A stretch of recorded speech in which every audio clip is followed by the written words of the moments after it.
Hey, good afternoon. Welcome to this special council meeting on Tuesday, June 25th, 2024.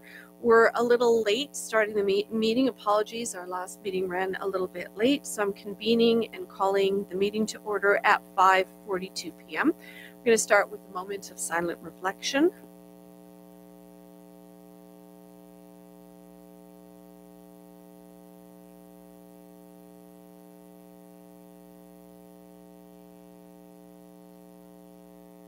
Thank you. Moving on to our land acknowledgement, the municipality of Port Hope exists on the lands of the Mississauga and Anishinaabe traditional territory covered by the Williams Treaties. We recognize and honor First Peoples as rights holders and stewards of the lands and waters on which we have the privilege to live, work, and play, including the Ganaraska Forest and River. We pay respect to elders past, present, and emerging. We commit to actions towards truth and reconciliation by recognizing the United Nations Declaration on the Rights of Indigenous Peoples, strengthening ties with First Nations, Métis, and Inuit peoples, especially those who make their home in Port Hope, and learning from Indigenous ways of knowing and being. We do so by recognizing the past and working towards a shared future. Moving on to item number 2, are there any disclosures of pecuniary interest? I note that none were received prior to tonight's meeting. Seeing none, moving on to item number 3. Items for consideration. 3.1, presentation by the Lumex Group regarding development of the rail safety plan for the municipality of Port Hope. As listed on today's agenda, the purpose of this special meeting is for council members to receive an update and provide feedback on the development of a rail safety plan for the municipality of Port Hope. I welcome our presenters to introduce themselves and give the presentation, and again, apologies for keeping you waiting. Okay, good evening, Madam Mayor and Council. My name is Sao Ugarte. I'm Director of Emergency Management and All Hazard Training for the Lumex Group, and I'm going to be providing you the Rail Safety Engagement Project, the updates, as well as focusing on the engagement session for the final part to it. Next.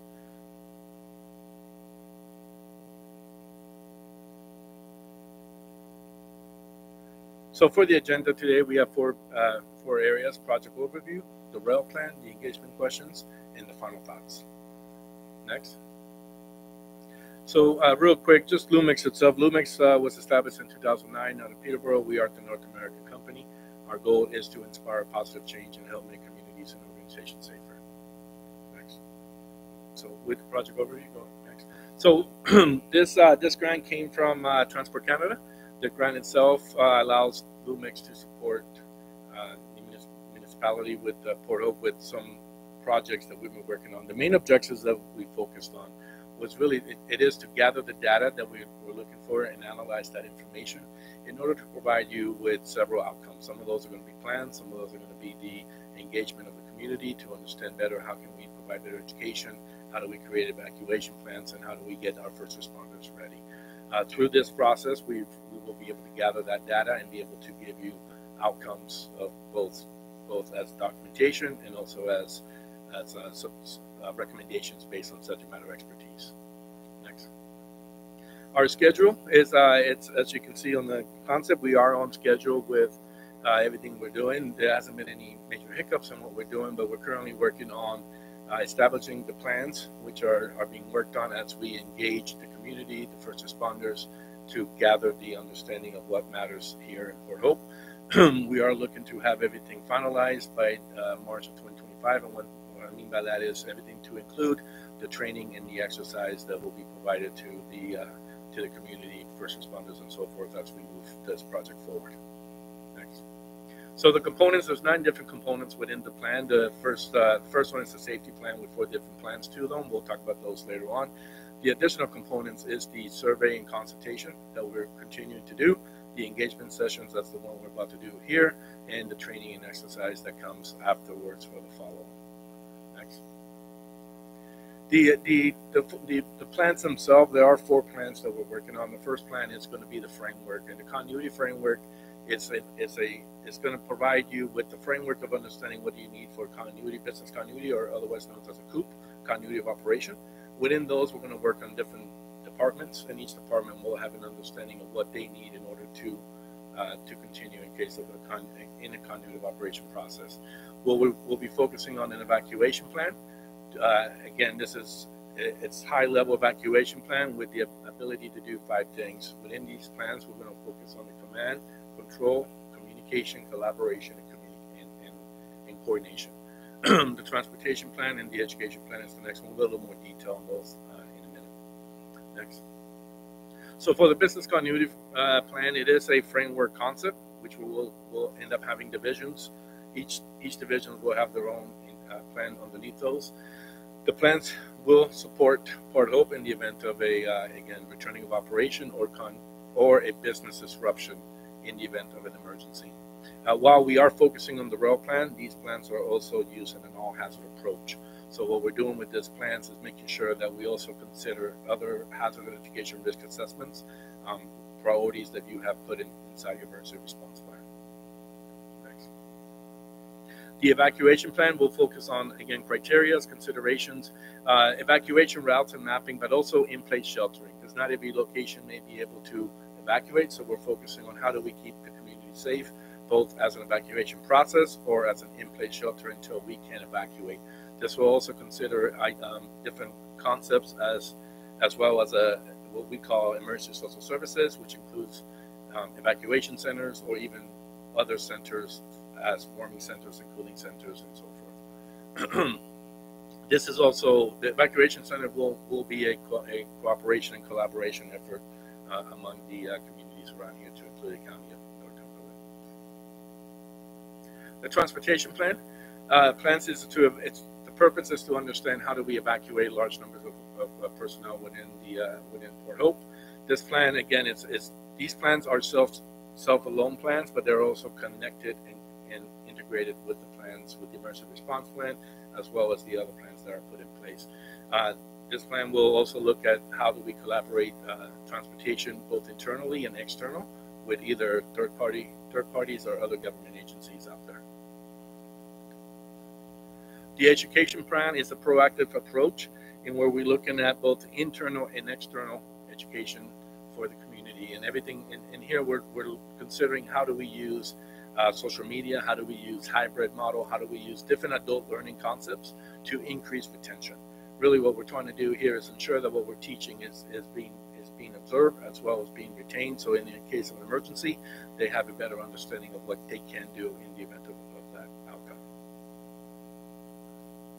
So within our public survey and consultation process, we have several key processes. So for the public, we have held one engagement already, and we'll continue to have another one, I believe, after the first initial draft, just to continue to better understand what are the needs of the community and how do we ensure that we look at mitigation and preparedness prior to a response and recovery of emergency.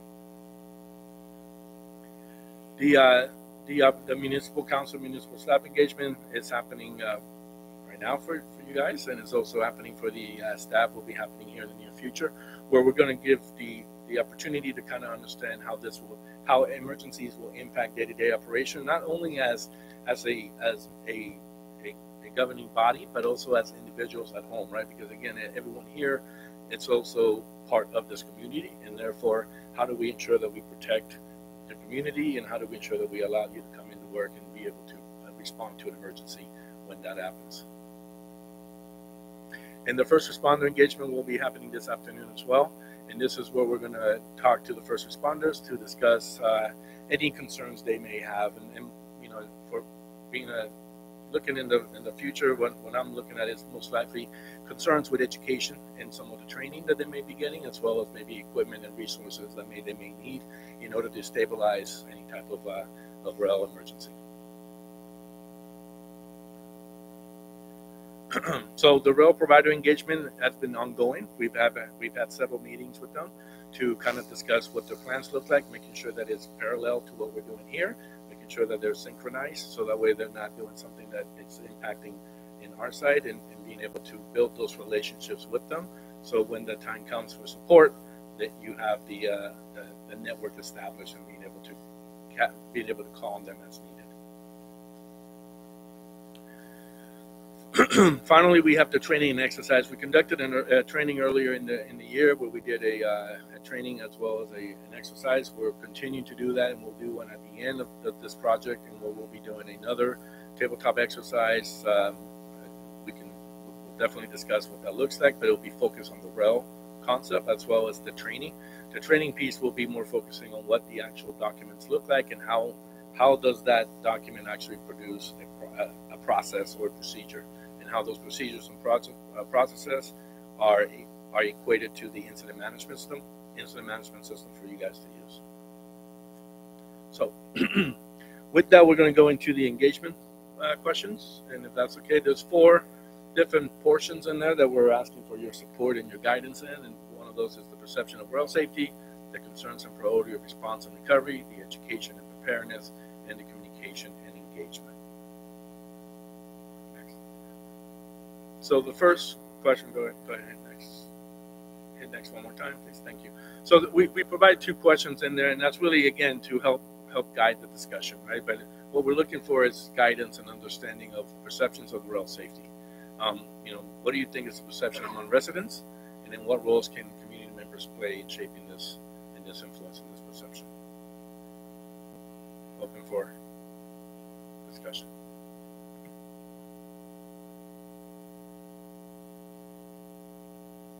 Sorry, I was just contemplating the questions. Councillor Lass. Thank you, and thank you for the presentation. I have a question to you before we get into your questions to us. So at one point there was a proposal by the rail companies to create a new line out of Toronto north, perhaps up through Peterborough area to Ottawa to move cargo, hazardous material. Is that occurring? Will that occur? Will that rail line be ever implemented?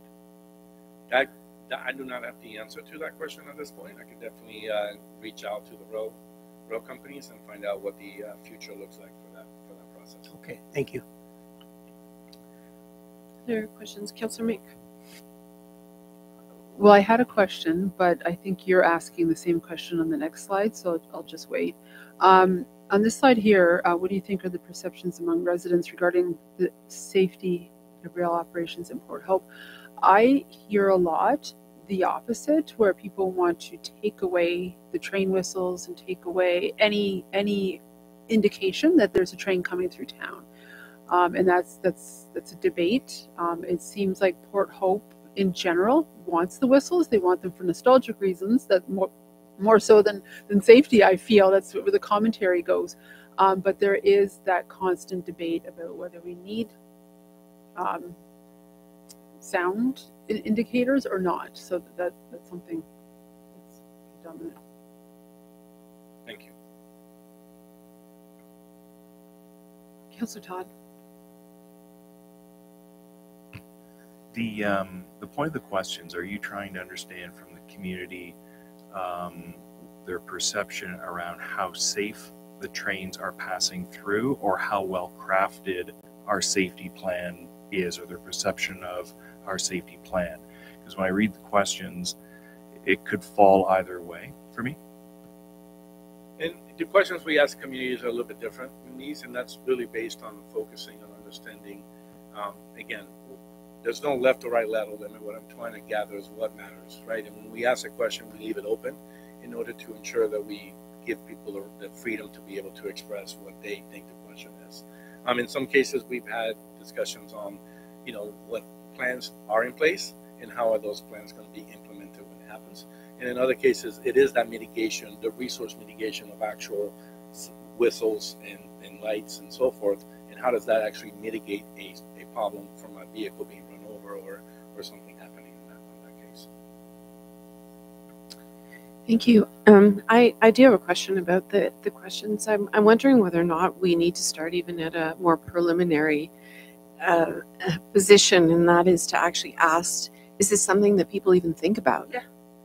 Never mind, what their perception might be, but is it even on their radar to think about this as an issue for Port Hope?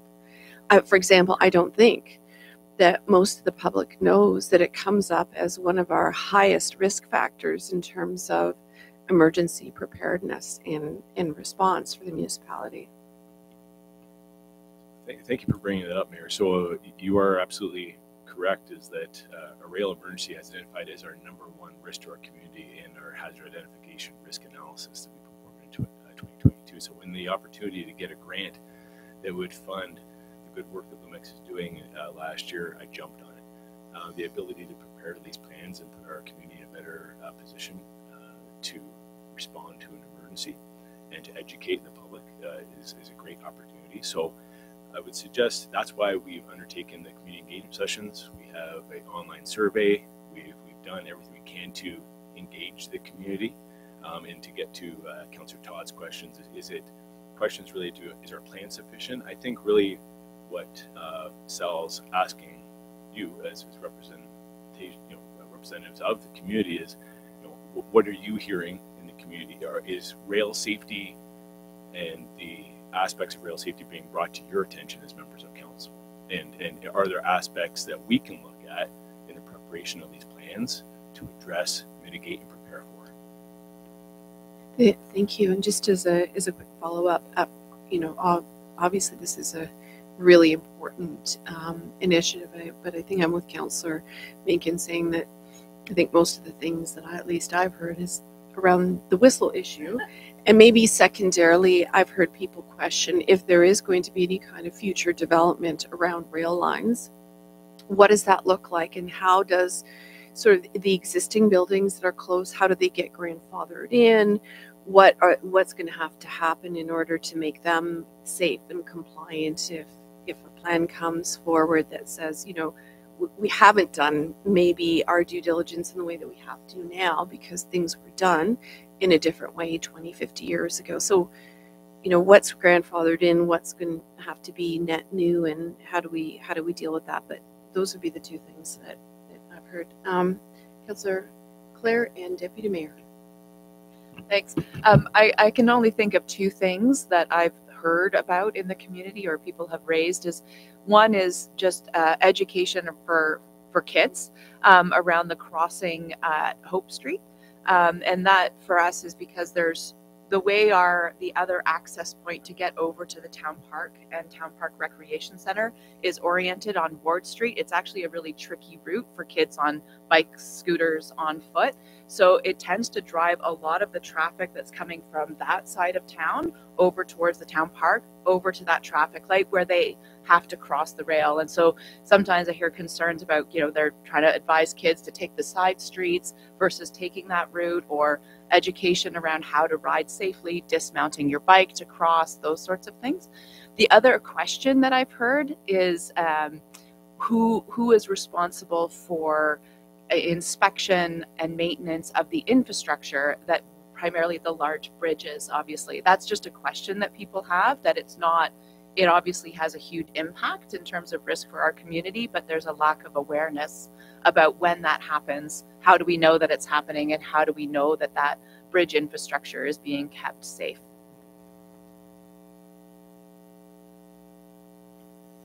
Councillor, I'm just wondering, do we want to maybe see all the questions and then comments so that we're not getting some of the exactly. So why don't we hear the rest of the presentation and then circle back with all the questions.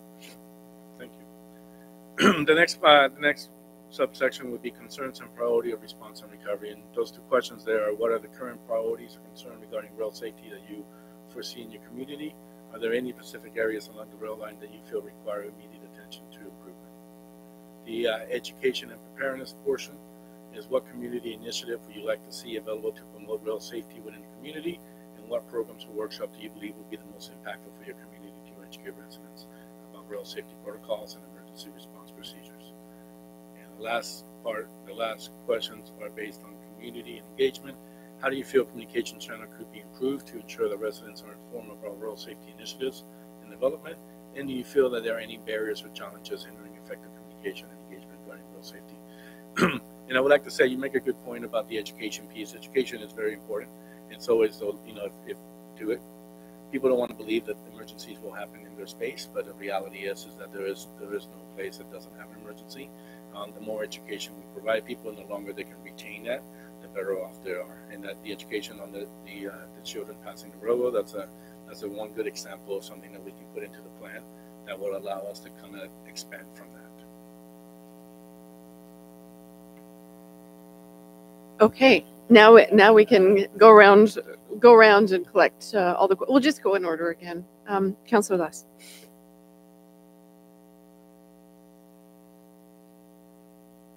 Getting the emergency plan out to the public so they understand A, we have one, and B, some of the components of it, so that, because I don't think they really, on a day-to-day basis, really are concerned about a train falling over.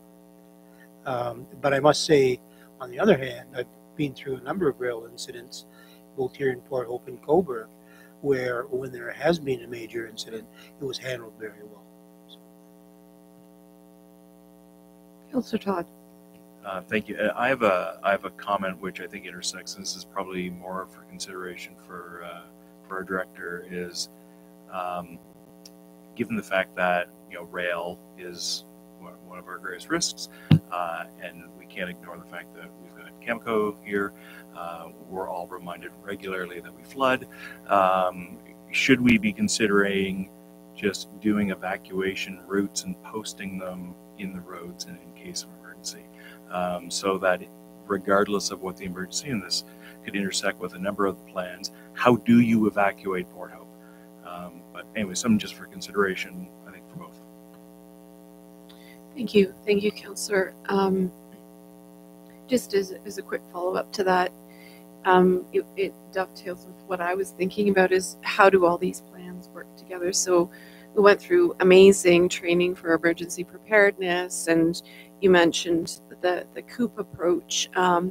Can we get some kind of both education component and communication out to the public to say these aren't disparate things, that in fact there's an overall comprehensive plan that includes all the things that we talked about. We were talking about the emergency preparedness, but that rail is a very significant component because of the risk that it presents for our community. So just seeing that cohesion, which would then lend itself to those kind of coordinated efforts. Yeah, and having gone through a train derailment, I can tell you it is handled well, but it's very scary, especially when there's a chemical and you have a limited amount of time to evacuate many people out of a community very, very quickly.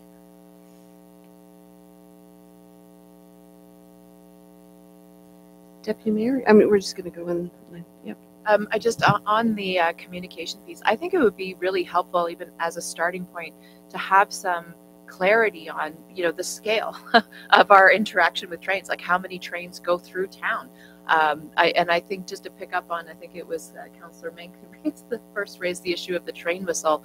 I would really love to have some community education about why the train whistles from a safety perspective, because I think it would be helpful for us to focus that debate a little bit on the safety issue, as opposed to I like hearing them or I don't, and to understand that there is a purpose there would be really helpful as well.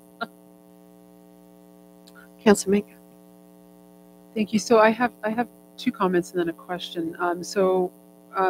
Going back to the train whistle and so on, I think that Port Hope has been very lucky that we have had some rail accidents, but as far as something happening to a pedestrian, we've been very fortunate. And I think that our community, we live very, very close to the rail tracks, and we cross them every single day. And we're almost, I think I'm speaking for many residents, almost at a point where it's just habitual, where there's no second thought. And I don't know that people are always thinking about the fact that I'm crossing a rail track right now. And just bringing that awareness back to people, I think we need to start there. As far as if there is a rail disaster, we talk about chemical and cargo, but we also have Via Rails that passes through here, and we have two huge viaducts. So a question that I would have is, do we have the capacity in the plan if something were to happen to hundreds of passengers at once, not impacting our residents, but the people on the train itself? And what's the plan for handling that, as far as helping them in that moment, as well as identifying those individuals and communicating to wherever those people live. They could be from anywhere. So what is that plan?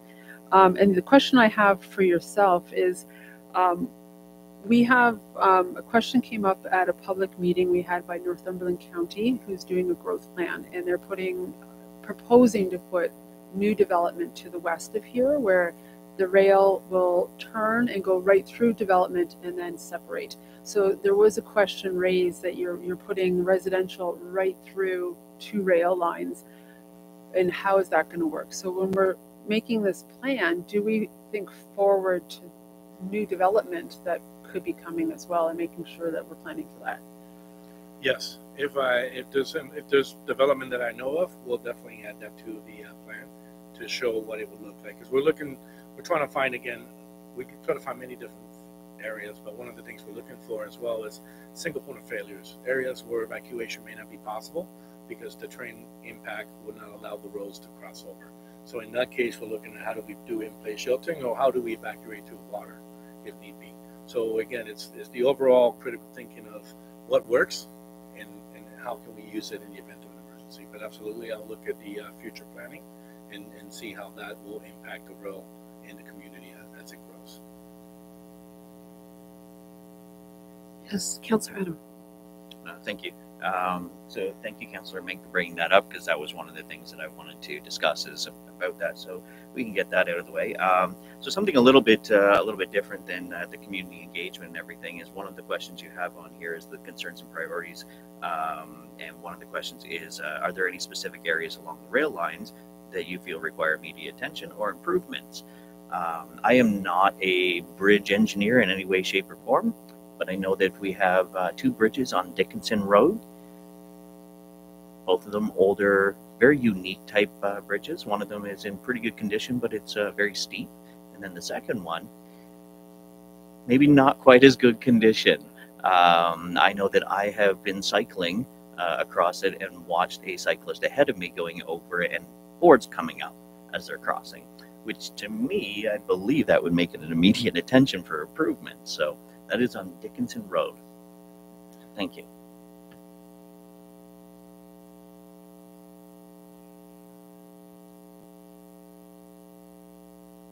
Councillor Terrell. Yeah, I just have similar concerns to Adam and Deputy Mayor Claire.